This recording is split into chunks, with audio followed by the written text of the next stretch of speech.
Once a year, my company gets together and we do a company-wide retreat in Las Vegas.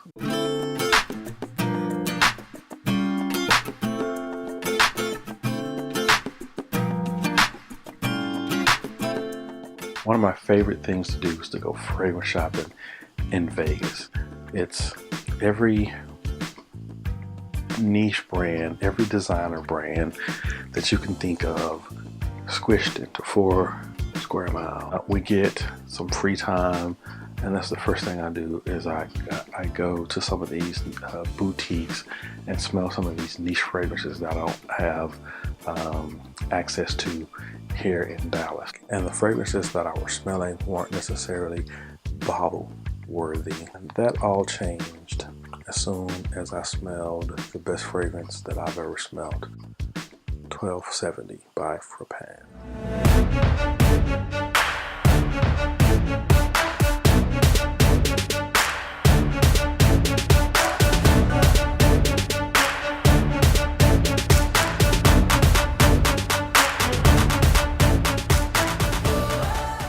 Welcome back, YouTube. This is episode 13.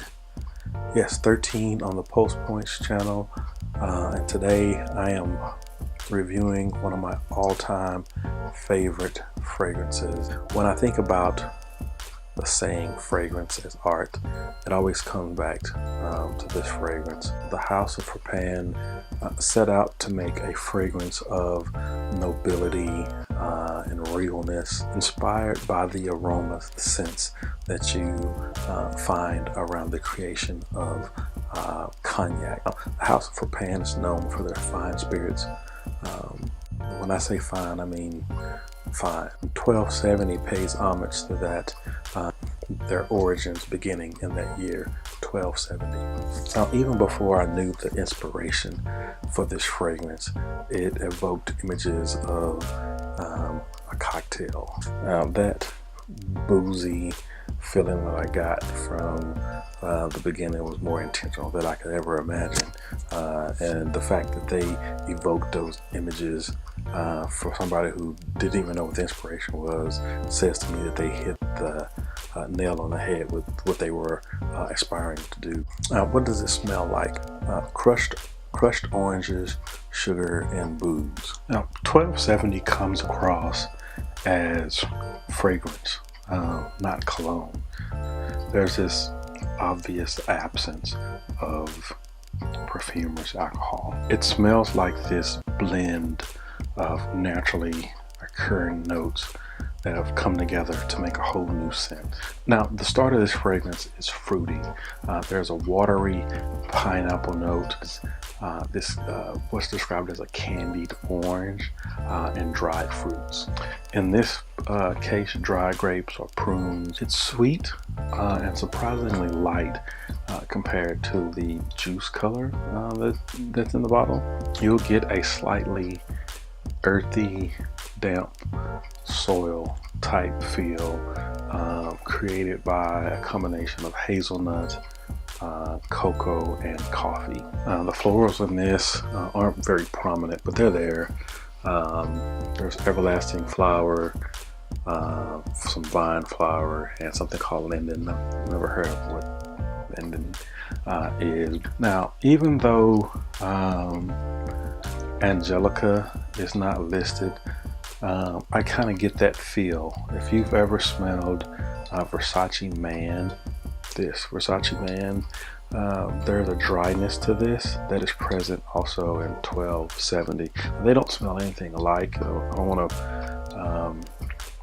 come across like I'm saying they smell the same, but there's a dryness in the mid that's created by Angelica that is present, and I think the everlasting flowers are doing a similar thing inside of 1270. Only in 1270 that dryness, the floral dryness, is accompanied by a lot of sweetness.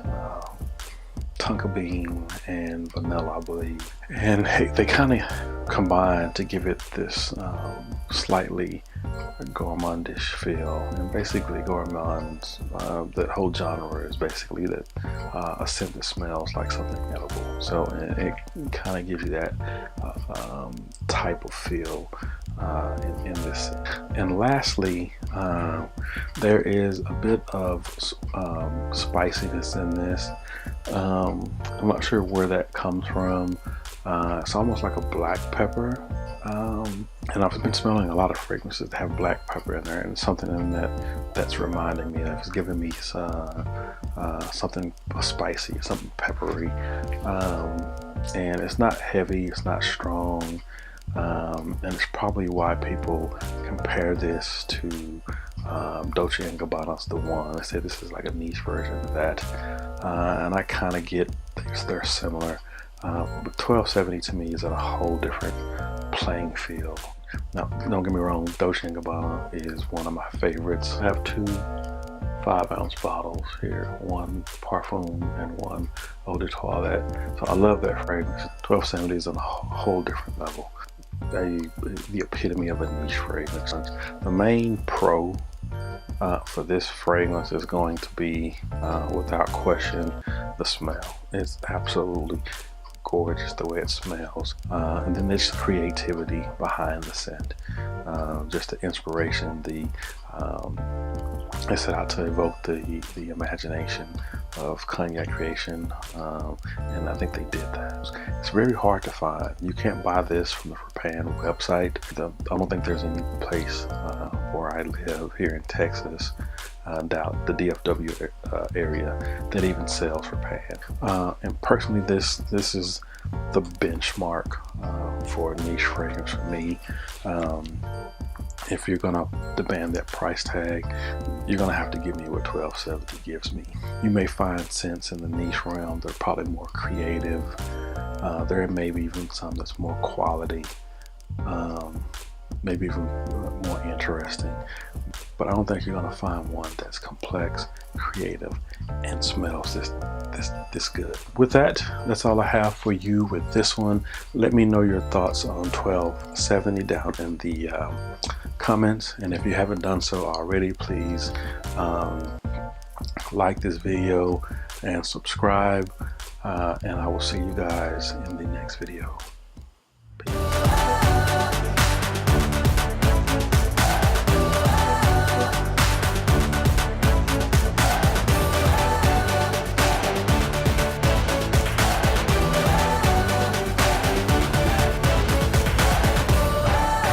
When I say fine, I mean fine.